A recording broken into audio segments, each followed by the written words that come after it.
এবার হচ্ছে 4c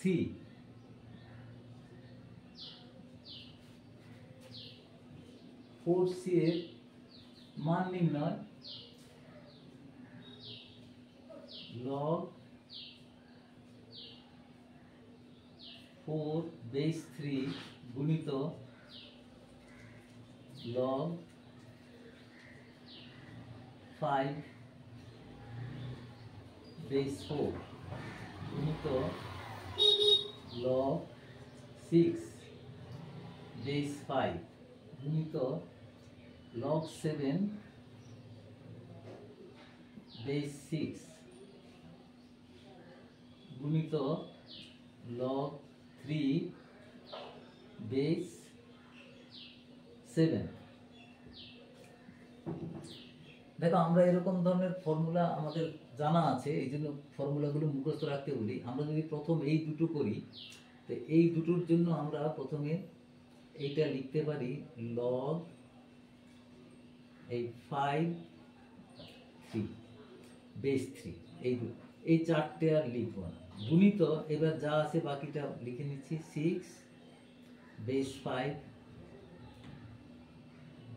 log 7 6 log 3 base 7।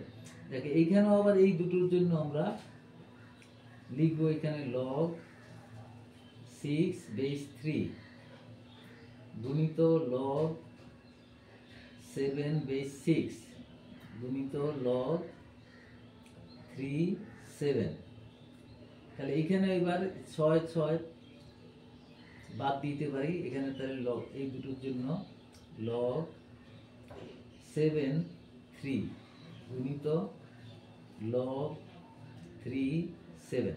এইবার দেখো এইটা দুটো 3/7 1/7 log 7 বেস 3, আর এটার রেসিপ্রোকাল হয়ে যায়।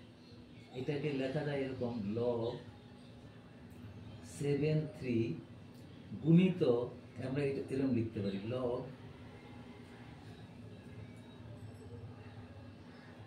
1/1 log, এইটা লগে চলে যাবে আর এইটা নিধানে চলে আসবে। দেখো 7 বেস 3 একই হয়ে গেল, তাহলে এটা কাটাকুটি করে 1 হয়ে গেল। এইটাই অ্যান্সার।